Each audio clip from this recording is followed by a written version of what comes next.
नमस्कार साथियों, स्वागत है आप सभी का अंकित इंस्पायर्स इंडिया पर। मैं हूं अंकित अवस्थी और आप मेरे साथ चर्चा कर रहे हैं फिलहाल पश्चिम एशिया के अंदर फैले हुए मसले की। मामला कहां फंसा हुआ है कि सीज फायर होने के बाद भी लग नहीं रहा है। सीज फायर होने के बाद भी स्ट्रेट ऑफ हॉर्मुज से जहाज निकल नहीं पा रहे हैं।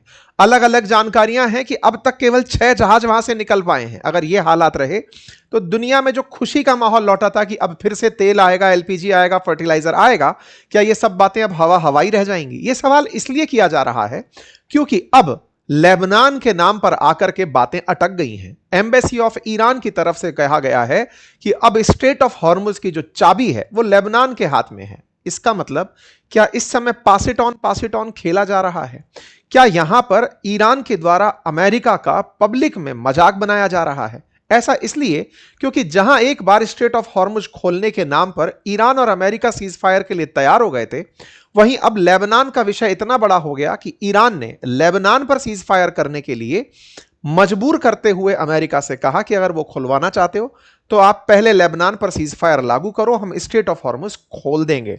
मतलब मजाक अब इस तरह से बनने लगा है कि स्ट्रेट ऑफ हॉर्मुज का जो रास्ता है वो अब लेबनान होकर आता है और ईरान ने अपनी शर्तें मनवाने के लिए अमेरिका और इजराइल को दुनिया के सामने पब्लिकली एक्सपोज करने का नियम बना लिया है। कुछ ऐसा लगता है कि आने वाले समय में स्ट्रेट ऑफ हॉर्मुज भविष्य में भी ईरान के द्वारा धमकाने के लिए अमेरिका को इस्तेमाल की जाएगी।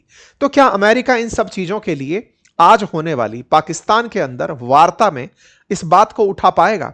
असल में ईरान कर क्या रहा है? क्या वो इस युद्ध में वाकई विजेता बनकर स्ट्रेट ऑफ हॉर्मुज के मुकाबले अपने ऊपर लगे प्रतिबंध हटवा पाएगा? क्या होगा पाकिस्तान में जब मिलेंगे ईरान और अमेरिका के प्रतिनिधि? उन सब की बातें आज के अपडेट में दी जाएंगी। इसके साथ साथ आज के सेशन में यह जानकारी भी है कि इजराइल ने पाकिस्तान पर भड़कते हुए यह कहा कि पहले ईरान वाले कहा करते थे डेथ टू इजराइल, यानी कि इजराइल मुर्दाबाद, लेकिन अब कुछ वैसी ही भाषा पाकिस्तानी बोल रहे हैं, संभल कर रहे हैं। यह क्या मसला है, आइए डिटेल में डिस्कस करते हैं कि पाकिस्तान ने उड़ता हुआ तीर अपने ऊपर निशाना कैसे लगवा लिया। मेरे प्यारे साथियों, इस पूरे मसले को समझेंगे, लेकिन उससे पहले एक जानकारी। यदि आप इस वीकेंड में हो रहे, यानी कि इस रविवार को हो रहे वेबिनार में पार्टिसिपेट करना चाहते हैं, जहां पर हम आपको वेबसाइट बनाना फ्रॉम स्टार्टिंग टू एंड सिखा रहे हैं, तो जाइए और वेबिनार के लिए जो लिंक कमेंट बॉक्स में दिया हुआ है वहां पर जाकर उसे ज्वाइन कर लीजिए। चैनल पर नए हैं तो सब्सक्राइब कर लीजिए। आइए आगे बढ़ते हैं। मेरे प्यारे साथियों, कल हमने आपको एक सेशन में जानकारी दी थी कि सीज फायर खत्म हो गया है। ऐसा क्यों बोला गया था? क्योंकि एक दिन पहले ईरान की विजय का पताका लहरा गया था, क्योंकि ईरान ने युद्ध रोकने की शर्तों में 10 शर्तें अमेरिका को थमा दी थी, जिनकी प्राथमिकी यह थी कि ईरान पर लगे हुए सारे प्रतिबंध हटाए जाएंगे, स्ट्रेट ऑफ हॉर्मुज का कंट्रोल ईरान को दिया जाएगा, यूरेनियम एनरिचमेंट ईरान कर पाएगा और लेबनान पर किसी प्रकार का हमला नहीं होगा। ये मेजर पॉइंट्स थे। ये सब बातें होने जा ही रही थी कि 10 घंटे के भीतर भीतर इजराइल ने लेबनान पर इतना बड़ा हमला किया कि वो वहां का राष्ट्रीय शोक बन गया। साल भर, मतलब एक दिन के लिए पूरी तरह राष्ट्रीय शोक के रूप में उसे मॉर्निंग रखी गई। अमेरिका ने इजराइल के इस कृत्य को सही ठहरा दिया। उन्होंने कहा कि लेबनान सीज फायर के पॉइंट्स में नहीं था। इस बात पर ईरान ने अपनी तरफ से स्ट्रेट ऑफ हॉर्मुज को रोक दिया। स्ट्रेट ऑफ हॉर्मुज रोककर कहा कि जब आप लेबनान पर सीज फायर मान नहीं रहे, एक दिन के अंदर अगर पलट जा रहे हो, तो फिर हम आपको लेकर आगे नहीं बढ़ सकते। ईरान के द्वारा साफ कहा गया कि जब पाकिस्तान के प्रधानमंत्री ने अपने ट्वीट में यह जानकारी दी थी कि लेबनान भी शर्तों में शामिल है, तो अमेरिका पीछे कैसे हट सकता है? मेरे प्यारे साथियों, एक बार के लिए हल्का सा मैप पर आप इसे समझ भी सकते हैं। जैसे ये इजराइल है, इजराइल के उत्तर में लेबनान है। असल में लेबनान अब आपके लिए ज्यादा बड़ा डिस्कशन का पार्ट बन गया है, क्योंकि अब तक मसला चल रहा था स्ट्रेट ऑफ हॉर्मुज और ईरान को लेकर के। अब थोड़ा सा लेबनान पर भी फोकस कर लेते हैं, जिसकी राजधानी बैरूत है। साथियों, लगभग यहां पर 60 लाख की आबादी रहती है और इस 60 लाख की जो आबादी वाला देश है, यह कभी फ्रांसीसी कॉलोनी हुआ करता था। भारत की आजादी से 5 साल पहले ही यह आजाद हुआ। लेबनान के अंदर 3 मतावलंबी रहते हैं। असल में रहते तो मुस्लिम और क्रिश्चियंस हैं, लेकिन मुस्लिम भी सुन्नी शिया और मतलब शिया और सुन्नी में बटे हुए हैं। और यहां पर जो शिया सुन्नी गणित है, ऐसे समझिए कि 20 लाख सुन्नी, 20 लाख शिया और 20 लाख क्रिश्चियंस यहां रहते हैं। चूंकि फ्रांसीसियों का यहां पर शासन रहा है, तो थोड़ी फ्रांसीसी फैशन की यहां पर कल्चर पाई जाती है। ये जो इजराइल के उत्तर में बसा हुआ लेबनान है, जिसकी 60 लाख की आबादी है, तीनों की तीनों ग्रुप अपने आप को यहां पर पावर में रखना चाहते हैं। इसीलिए यहां का प्रधानमंत्री सुन्नी होता है, यहां का राष्ट्रपति क्रिश्चियन होता है और यहां की जो संसद है उसका जो स्पीकर है वो शिया समुदाय से होता है। और इन तीनों के पास जब बराबर तरह से पावर बढ़ती है तो स्पीकर को ऐसा लगता है, जो शियाओं के द्वारा लेड किया जाता है, कि उसके पास ताकत कम है, तो उन्हीं शियाओं के अंदर एक मिलिटेंसी ग्रुप बनकर आया, उसका नाम बना हिजबुल्ला। वो यहां की सबसे बड़ी सेना रखता है। मतलब सत्ता के अंदर तीन केंद्र हैं। प्रधानमंत्री सबसे पावरफुल जो सुन्नियों के पास है, सेकंड राष्ट्रपति का पद जो क्रिश्चियंस के पास है, और तीसरा स्पीकर का पद जो कि संसद के अंदर विधायी कानून लगाता है वो शियाओं के पास है। लेकिन सेना पर कंट्रोल जो है वो तीनों मिलकर एक तरफ करते हैं, लेकिन उससे भी बड़ी सेना यहां पर हिजबुल्ला रखता है। हिजबुल्ला एक शिया मिलिटेंसी ग्रुप है इजराइल की नजर में, और ऐसे में ईरान उस हिजबुल्ला को सपोर्ट करता है, क्योंकि इस लेबनान में 1 लाख से अधिक फिलिस्तीनी शरणार्थी रहते हैं। अब वो फिलिस्तीनी शरणार्थी कहां रहते हैं? अब जैसे ये लेबनान है, लेबनान के अंदर अगर मैं दिशाओं के हिसाब से अगर आपके सामने बात रखूं तो ये इसका उत्तर का हिस्सा, ये दक्षिण का हिस्सा, ये पूर्व का हिस्सा, ये पश्चिम का हिस्सा। तो इजराइल का उत्तर हुआ ये, इजराइल का दक्षिण हुआ ये। अब देखिए यहां पर ये जो रिवर बहती है ना, इसका नाम है जॉर्डन रिवर। जॉर्डन रिवर के पश्चिम की तरफ, ये पश्चिम, ये इधर पश्चिम की तरफ वाला ये वाला हिस्सा वेस्ट बैंक कहलाता है। नदी का जिस तरह किनारा होता है, ऐसे ही ये जॉर्डन नदी का किनारा, पश्चिम की तरफ वाला किनारा वेस्ट बैंक कहलाता है, जिसे फिलिस्तीन का हिस्सा माना जाता है। ये जो वेस्ट बैंक वाला हिस्सा है ना, इससे ऊपर की तरफ नॉर्थ इजराइल है। नॉर्थ इजराइल लेबनान का दक्षिण लेबनान के नजदीक वाला हिस्सा है। तो इसका दक्षिण और इसका उत्तर, ये दोनों एक साथ मर्ज करते हुए हिस्से हुए। जब फिलिस्तीन पर इजराइल हावी हो रहा था तो बड़ी मात्रा में यहां से निकल निकल करके फिलिस्तीनियों ने इस क्षेत्र में शरण ले ली। किस क्षेत्र में शरण ले ली थी? इस क्षेत्र के अंदर। ये कौन सा क्षेत्र हुआ? लेबनान का दक्षिण क्षेत्र हुआ। लेबनान के दक्षिण क्षेत्र में जब शरण ली तो यहां पर एक नदी बहती है जिसका नाम है लितानी नदी। उस लितानी नदी के दक्षिण वाले हिस्से में बड़ी मात्रा में फिलिस्तीनी जाकर रहने लगे और उन्होंने पीएलओ नाम का एक संगठन बना लिया। यहां पर वो जो फिलिस्तीनी है, आज वही फिलिस्तीनी ताकत है हिजबुल्ला की।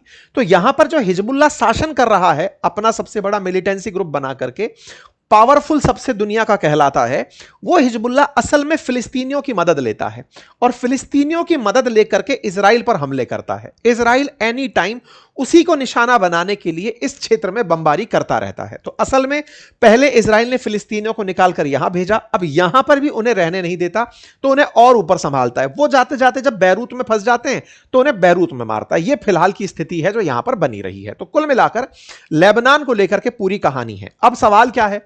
तो क्या साहब ये लेबनान भी खाली करा लेगा? एक ऐसे ही पत्रकार हुए हैं थियोडोर हर्जिल, उनका मानना है कि इजराइल का असली टारगेट है ग्रेटर इजराइल बनाना। ग्रेटर इजराइल की वो महत्वाकांक्षा पहले भी दर्शा चुका है। पहले भी जब 1967 में युद्ध किया अरब देशों के साथ तो उसने एक्सपेंशन प्लान किया हुआ था कि भाई मैं नीचे तक जाऊंगा, ये पूरा की पूरा जो सिनाई पेनिनसुला है ये पूरा अपने पास रखूंगा, यहां से सऊदी का एक बड़ा हिस्सा ले लूंगा, कुवैत, इराक, सीरिया। देखिए इजराइल ने इस समय जिस तरह से ईरान पर हमले किए ना, एक चीज उसने बहुत स्पष्ट रूप से बता दी कि मेरे पास इतनी ताकत है कि इस मुस्लिम वर्ल्ड में सबसे ताकतवर कंट्री ईरान, जो कि एक तरफ पूरे शिया हैं, सुन्नी हैं, और एक तरफ शियाओं का गढ़ मसीहा जो है वो ईरान, जिसने इतने साल तक केवल एक ही सपना देखा कि एक दिन मुझे इजराइल से लड़ना है, उस अकेले इत्तू से इजराइल ने, जिसकी आबादी 1 करोड़ से भी कम है, उसने ईरान के अंदर ईरान के जो प्रमुख लीडर्स हैं उन सबको निशाना बनाया, बड़ी स्ट्रेटेजिक लोकेशंस को साफ किया, अपने सबसे बड़े दुश्मनों का खात्मा कर दिया। इजराइल अब जब चाहे उस समय अपने आप के मैप को एक्सपेंड करके दिखा सकता है कि यहां से लेकर यहां तक मैं ही हूं, और शायद दुनिया का कोई भी देश उसका प्रतिरोध ना कर पाए, क्योंकि जो सबसे उच्चतम प्रतिरोध शो करने वाला देश था ईरान, उसको तो उसने पहले ही टारगेट करके न्यूट्रलाइज कर दिया है। अब ईरान के पास चूंकि स्टेट ऑफ हॉर्मुज का की बचा है, यानी कि उसे लगता है कि मैं वहां से निकलते जहाजों पर गोला फेंक दूंगा, एक वही पॉइंट है जिस दिन वो उसके हाथ से छिन गया उसके बाद इजराइल के एक्सपेंशन को मेडिटेरेनियन सी से लेकर पर्शियन गल्फ तक कोई नहीं रोक पाएगा। यह इजराइल की महत्वाकांक्षा है। इस महत्वाकांक्षा के प्रमाण कैसे मिलते हैं? ऐसे समझिए, इजराइल ने हाल ही के समय में लगभग 2/3 वेस्ट बैंक पर कब्जा कर लिया है, लगभग 1/3 गाजा पट्टी पर कब्जा कर लिया है, और जो ये लेबनान में आपको दिखा रहा था ना मैप पे, इस मैप पर भी लगभग 20% हिस्सा ऑलमोस्ट कंट्रोल में लेबनान का इजराइल ले चुका है। इजराइल का इन पूरे क्षेत्रों में कंट्रोल है और बढ़िया उसकी फोर्सेस जाकर के वहां पर रहती हैं और बढ़िया कंट्रोल करती हैं। अब यह समझिए कि कितना परसेंट हिस्सा, 15% दुनिया मानती है कि लेबनान का 15% हिस्सा इजराइल के कब्जे में है। यह स्वीडन के मैप में कुछ ऐसा दिखता, जर्मनी के मैप में कुछ ऐसा दिखता। मतलब इस भाग को ऐसे समझो कि हर देश का एक बहुत बड़ा हिस्सा जो है ना, आप मैप से समझ सकते हैं कि लेबनान का इतना हिस्सा कितना होता है। मतलब हर देश का एक सिग्निफिकेंट हिस्सा आप नाप सकते हैं, इतना हिस्सा लेबनान का इन दिनों इजराइल के कब्जे में ऑलरेडी बना हुआ है। और इजराइल इसे चाहता क्या है? इजराइल चाहता है कि जो ये लितानी नदी है ना, इसको मैं अपनी बॉर्डर बना लूं। मतलब ये लेबनान के अंदर साथियों एक रिवर बहती है, लितानी नदी। इस लितानी नदी के उस पार केवल लेबनान रहे, इस पार का जितना भी हिस्सा है ये इजराइल के पास रहे। ये इजराइल का इन दिनों लेबनान से डिमांड है और इसी के लिए वो यहां से इन्हें धकेले चला जा रहा है और वो इस पूरे क्षेत्र को बफर जोन कहता है। बफर जोन का मतलब यह हुआ कि लेबनान और इजराइल के बीच में एक ऐसा क्षेत्र होगा जिस क्षेत्र को इजराइल सुरक्षा केंद्र के रूप में मानेगा कि यहां पर से कोई भी हमला करने नहीं आएगा। आसान भाषा में समझिए कि चाइना और भारत के बीच में नेपाल को एक बफर स्टेट शब्द यूज किया जाता है कि चाइना वाले पहले नेपाल क्रॉस करेंगे फिर आएंगे। ऐसे ही बोले लेबनान अगर हम तक आएगा तो पहले इस क्षेत्र को पार करेगा तो आएगा। तो बोले हम इतना पीछे इन्हें धकेलना चाहते हैं। साथियों, अगर आप बहुत गहराई से चीजों को नोटिस करें तो यह पाएंगे कि यह पूरी दुनिया है ना, ये जंग जितनी भी देख रहे हो आप, चाहे भारत पाकिस्तान देख रहे हो तो पाकिस्तान ऑक्यूपाइड कश्मीर को लेकर झगड़ रहे हैं, चाइना को देख रहे हो तो अरुणाचल प्रदेश, पीएसी, इन सब को लेकर के लड़ रहे हैं, अमेरिका को देख रहे हो तो ग्रीनलैंड को लेकर लड़ रहा है, इजराइल देख रहे हो तो अब लितानी नदी तक ले जाना चाहता है, गाजा को लेना चाहता है। यानी इस दुनिया में जो भी जंग चल रही हैं वो चल रही हैं जमीन की, मैप पर युद्ध चल रहे हैं। और दुनिया में जितने भी संभावित युद्ध हैं वो इन्हीं मैप पर चल रहे हैं। ये ना केवल पढ़ने वाले विद्यार्थियों के लिए काम के हैं, लेकिन अगर दुनिया को वाकई में जियोपॉलिटिक्स को समझना चाहते हो ना, तो पहले मैप पर युद्ध को समझ लो। और मैप पर युद्ध अगर आप समझने का इंटरेस्ट रखते हैं तो मैं डेडिकेटेड पूरी तरह से एक सीरीज लेकर आ सकता हूं, जो कि हमारे एप्लीकेशन पर होगी निश्चित ही, क्योंकि वो सभी के लिए उपलब्ध नहीं होगी। जो इंटरेस्टेड कैंडिडेट हैं, अगर वो चाहते हैं कि मैं उनके लिए एक ऐसी सीरीज लेकर आऊं जो वॉर ऑन मैप दिखा सके, तो नीचे गूगल फॉर्म दिया हुआ है, वहां पर आप अपना इंटरेस्ट भर दीजिए। आवश्यक हुआ तो हम उस पर एक प्रॉपर तरीके का कोर्स प्लान करके आपके लिए लेकर आएंगे, जो आपको जरूरी लगे तो देखिएगा। क्योंकि हाल ही के दिनों में मैंने एक किताब तैयार करवाई थी, आपको यदि याद हो तो मैंने मैपिंग की, इंडिया और वर्ल्ड का मैप तैयार करवाया था, हिंदी में तैयार करवाया था, जिसमें दुनिया भर के जितने भी घटनाएं हैं उनको मैप पर हाईलाइट करते हुए, पेन से मार्क करते हुए दिखाया था। बहुत ही खूबसूरत तरीके से वर्ल्ड की कल्चर, हिस्ट्री, इन सबको हमने मैप पर समझाया था।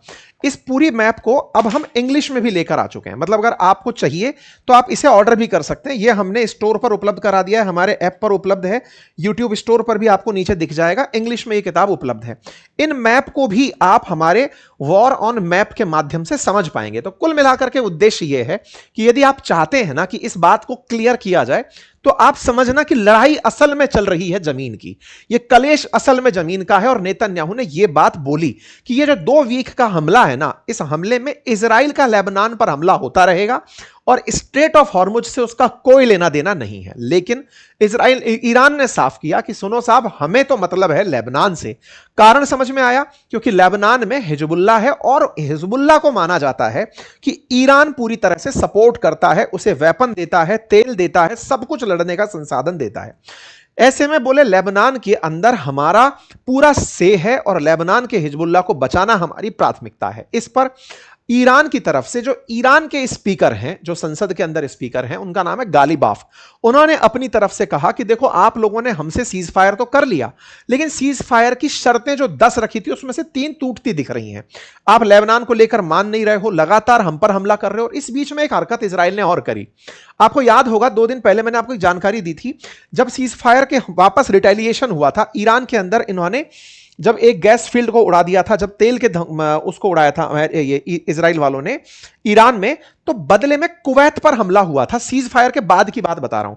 तो बदले में जब कुवैत पर हमला हुआ था ना, तो ईरान ने यह क्लियर किया कि कुवैत पर हमला हमने नहीं किया, वो अमेरिका और इजराइल वाले ही कुवैत पर हमला कर दिए। मतलब समझिए कि ये लोग क्या कर रहे हैं कि अब ईरान को बदनाम करने के लिए कि ईरान मार रहा है पश्चिम एशिया के देशों को, जीसीसी कंट्रीज को, तो ये उसके गोले भी खुद के नाम से मार के फेंक दे रहे हैं ताकि ये आपस में झगड़ते रहे। बोले इजराइल हमको लड़ाने का प्रयास कर रहा है, तो इन्होंने अपनी तरफ से बातें रखी। इस पर नेतन्याहू ने साफ कहते हुए अपने देशवासियों को संबोधित किया और कहा कि नॉर्थ इजराइल में रहने वाले, अभी मैप में मैंने बताया ना, इजराइल के उत्तर की तरफ रहने वाले जो लोग हैं, नॉर्थ इजराइल में रहने वाले लोग, वो निश्चिंत रहें, हम तब तक लड़ते रहेंगे लेबनान से जब तक वहां हिजबुल्लाह है।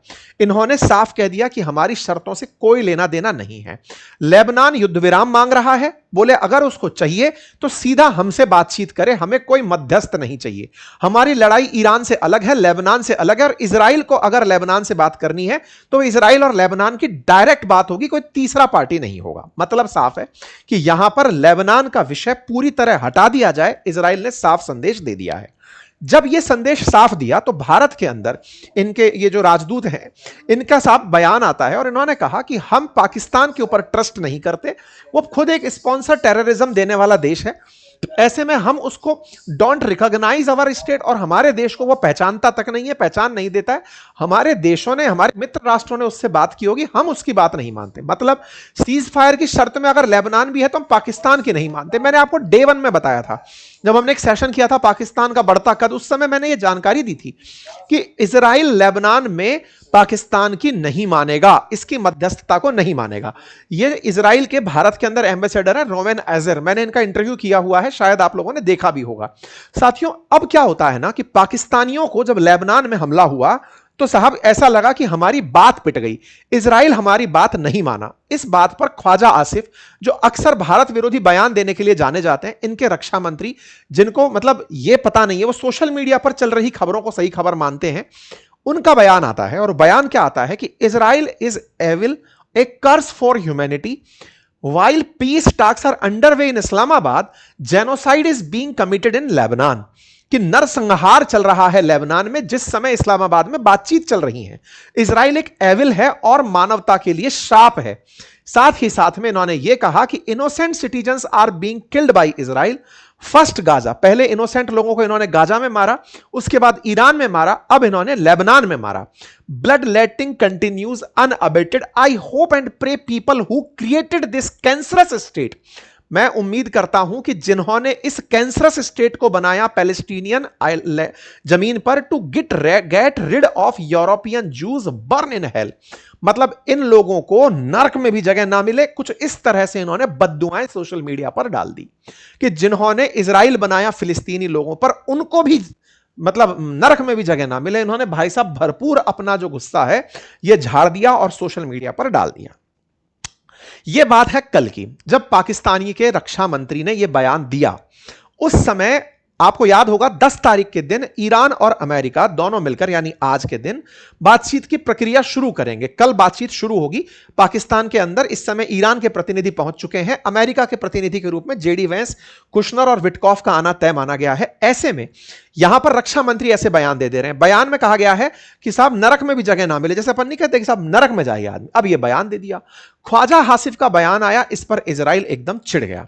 इजराइल सबसे पहले चिढ़ा तो इजराइल के जो एम्बेसडर यूएस में हैं, उन्होंने इस पर बयान दिया कि देखो भैया सुनो, पहले आयतुल्लाह खमनेई था जो कहता था डेथ टू इजराइल, इजराइल मुर्दाबाद, और अब उसका ही सो कॉल्ड मीडिएटर जो है, मध्यस्थ जो है, वो सेम लैंग्वेज का इस्तेमाल कर रहा है। You are not a mediator mister Asif, you are the problem. तुम मध्यस्थ नहीं हो, तुम प्रॉब्लम हो। Even if it is your dismay, Israel is here to stay, that is not for negotiation। और बेटा सुनो, तुम्हारी हम नहीं सुनेंगे और तुम लोगों की वजह से हम कुछ नहीं सुनेंगे। ये वो वाली बात है कि इजराइल, हम बहुत बार पहले से भी कहते आ रहे हैं कि इजराइल पाकिस्तान की मान ले तो फिर खेला ही खत्म हो जाए। ये दोनों के बीच में तो असली कहानी लड़ी जा रही है। तो इजराइल ने साफ साफ धमकाते हुए इन्हें यह कहा। इसके बाद में प्राइम मिनिस्टर ऑफ इजराइल के मतलब हैंडल से ट्वीट आता है, वो कहते हैं पाकिस्तान के डिफेंस मिनिस्टर ने इजराइल के annihilation in out Israel's annihilation is outrageous, this is not a statement statement that can be tolerate from any government, specially not from one that claim to be a neutral arbitrator for peace. विशेष रूप से उस देश से तो हम बिल्कुल इसे बर्दाश्त नहीं कर सकते जो सो कॉल्ड मध्यस्थता कराने की बात कर रहा है, कह रहा है कि हम न्यूट्रल हैं। वो कैसे न्यूट्रल होगा जिसके अंदर पहले ही इजराइल के खिलाफ इतना जहर है? जो देश पहले इतना जहर भर के बैठा है वो हमारे लिए न्यूट्रल कैसे हो सकता है? यह बात प्राइम मिनिस्टर ऑफ इजराइल के ऑफिस से निकल कर आई। मतलब इजराइल जानता है कि पाकिस्तान की हुई मध्यस्थता एक साइड पहले ही लेकर चलेगी, यानी ईरान का साइड। मैंने आपको पहले भी कहा था कि पाकिस्तान की मध्यस्थता में बहुत लफड़े हैं। ये अमेरिका ने इसको उठा दिया क्योंकि कतर के हाल खराब कर दिए उसने। अदरवाइज कतर पहले भी बहुत बार मध्यस्थता किया है। कतर ने इस बार हाथ खड़े कर दिए, मैं मध्यस्थता नहीं करूंगा, जिससे करवाने करा लो। उस स्थिति में पाकिस्तान के लिए इनका बयान बहुत ही हानिकारक रहा। भाई साहब ख्वाजा आसिफ डर गए और क्या किया? अपना पोस्ट ही डिलीट कर दिया। भाई साहब यहां पर आप देख सकते हैं, Israel view are very grave that blatant antisemitic blood libels from the government mediator peace. और इन्होंने जो मतलब इजरायलियों ने जो इनको घसीट घसीट करके धमकाना शुरू किया, पाकिस्तानी घिग्गी मारकर गायब हो गए। उन्हें यह समझ में आ गया कि जब ट्रंप जिसके आगे नहीं खड़े हो पा रहे, तुम्हारी औकात क्या है। पाकिस्तानियों को एकदम इस बात के बह का एहसास हुआ। आसिम मुनीर और शहबाज शरीफ ने इन ख्वाजा आसिफ को पकड़ा और कहा कि मरवाओगे क्या? अभी 2 दिन पहले तो हमने ये कहा है कि हमारी इज्जत दुनिया में बढ़ रही है, तुमने रहे सहे पर पानी फेर दिया। फिर गया पानी, इन्हें अपना ट्वीट डिलीट करना पड़ा। आप सोचिए ये वो व्यक्ति है जो भारत के लिए अनर्गल बयानबाजी करता है। आज उस अनर्गल बयानबाजी वाले व्यक्ति को इजराइल का इतना खौफ था कि अगर गलती से हमने कुछ और शब्द लिख दिए तो हो सकता है कि अगला बम मिसफायर होकर ख्वाजा आसिफ को ही धरती से गायब कर दे। भाई साहब पोस्ट गायब कर दी इन्होंने। पोस्ट गायब हुई, ये भाई साहब फिर से कि बोले चलो भाई जैसे तैसे करके अमेरिका और ईरान को बिठाते हैं, आओ बातचीत के लिए लेकर आते हैं। इस्लामाबाद ने अपने यहां पर ईरान के डेलीगेशन का स्वागत कर लिया है कि ईरानियन आ चुके हैं। ईरानियंस को लाने के लिए पाकिस्तान के फाइटर जेट्स हवा में नीचे उड़ रहे थे और ईरानियन के गालिबाफ और जो यहां के अरागची हैं, जो यहां के विदेश मंत्री हैं, उनको जहाज में लेकर आया जा रहा था, क्योंकि डर यह था कि इजराइल इन्हें भी ना निपटा दे हवा में चलते चलते कि बेटा अब तो तुम बाहर आ ही गए हो, तो तुम्हें निशाना मारा जाएगा। ऐसे में इनको बड़ा ही सुरक्षित तरीके से, आप देख रहे हैं 3 फाइटर जेट 6 फाइटर जेट बीच में उनको लेकर के जा रहे हैं सुरक्षित तरीके से पहुंचाने के लिए। साहब कोई बात नहीं। इसके बाद अमेरिकी डेलीगेशन को इस्लामाबाद पहुंचाया जाता है। अमेरिकी डेलीगेशन में जेडी वेंस, स्टीव विटकॉफ और जेरेड कुशनर आने की बात है, और ईरान की तरफ से गालिबाफ और अरागची जो विदेश मंत्री और स्पीकर जो हैं उनके आने की बात है। यह अभी तक डेटा बाहर निकल कर आया है कि ये लोग आपस में बातचीत करेंगे, कल बातचीत होगी। और बातचीत में क्या बातचीत होगी इस पर भी अगर कयास लगाया जाए तो देखो, ईरान ने इस समय अपने पक्ष में बहुत सारे पॉइंट रख रखे हैं। स्ट्रेट ऑफ हॉर्मुज को बंद करके इन्होंने दुनिया को संकट में खड़ा कर रखा है। दूसरी तरफ ये फिलहाल क्या चाहता है कि हमारा नुकसान हुआ है ना, उसकी भरपाई कर दो। भरपाई का तरीका क्या है कि यहां से निकलने वाला जो तेल है उस पे प्रति बैरल $1, मतलब प्रति लीटर जो है ना उस पर $1 का हमको फायदा दिला दो। यानी प्रति बैरल का भाव है ना, दुनिया में भाव इस समय $100 प्रति बैरल चल रहा है। एक बैरल में 159 लीटर होता है, तो हाँ, तो बैरल पर भाव चल रहा है। बोले प्रति बैरल हमको $1 आप टोल दिलवा दो। एक जहाज में जनरली 2 मिलियन बैरल तक तेल क्लेम किया जाता है, तो बोले ऐसे में $2 मिलियन पर जहाज हमको दिलवा दो, हमारा काम चल जाएगा। अब इन्होंने अपनी तरफ से डिमांड यह भी रखी हुई है कि आप हमारे ऊपर लगे हुए प्रतिबंध हटा दो। प्राइमरी, सेकेंडरी, यानी प्राइमरी का मतलब कि हमारे ऊपर प्रतिबंध हट गया, दूसरा हमसे व्यापार करने वालों पर प्रतिबंध हट गया, जैसे काटसा। ईरानियंस ने बड़ी चालाकी से अपनी शर्तें रखी हैं। अमेरिका जब व्यापार की बातें करने आएगा तो इतनी सारी शर्तों में उनसे कहेगा कि स्ट्रेट ऑफ हॉर्मुज को तुम लोग खोल दो, हम तुम्हारे ऊपर लगे हुए प्रतिबंध हटा देंगे, तुम भी व्यापार दुनिया के साथ कर पाओगे, अपना माल बेच पाओगे, और तुमसे जो व्यापार करने वाले देश हैं, सेकेंडरी प्रतिबंध का मतलब है कि तुमसे व्यापार करने वाले जो देश हैं उन पर अमेरिका प्रतिबंध नहीं लगाएगा। ईरान अपनी बकेट लिस्ट में स्ट्रेट ऑफ हॉर्मुज खोलने के लिए जो शर्तें लगाकर बैठा है, उनमें जिन जिन चीजों के लिए वो मान जाएगा, पहले से ही पता है जिनके लिए मान जाएगा। यूरेनियम एनरिचमेंट नहीं करूंगा, मान जाएगा। क्यों? क्योंकि वो तो बिना बताए पहले भी कर रहा था। अमेरिका पश्चिम एशिया के देशों को नहीं छोड़ेगा, मान जाएगा, क्योंकि वो जानता है इतना सारा पैसा लगाकर वेस्ट एशिया में बैठा है अमेरिका, बहरीन, कतर, इन सब के अंदर, वो इतना आसानी से जाने वाला नहीं है, वो मान जाएगा। अमेरिका मान जाएगा कि तुम पर हम अब हमला नहीं करेंगे। ये जानते हैं कि इन 10 की 10 शर्तों में सब मानने वाली नहीं है, लेकिन ईरान जानता है कि स्ट्रेट ऑफ हॉर्मुज खुलवाने की शर्त पर वो खुद पर लगे प्रतिबंध अगर हटा गया तो $100 बिलियन का हर साल उसको लाभ होना शुरू हो जाएगा। या तो आप स्ट्रेट ऑफ हॉर्मुज से पैसा दिलवा दो, या हमारे ऊपर से प्रतिबंध हटा दो, हम तेल बेचकर, चाबहार चलाकर इन सब से पैसा कमा लेंगे। ईरान ने बड़े अच्छे से अपने आप को यहां पर प्लेस किया है। देखना होगा कि ये जब लोग बात करेंगे, क्योंकि अब बात आपके दिमाग में और बनेगी कि सब अमेरिकियों को ऐसी भी क्या दिक्कत है, ना तो अमेरिका को इससे कोई नुकसान हो रहा।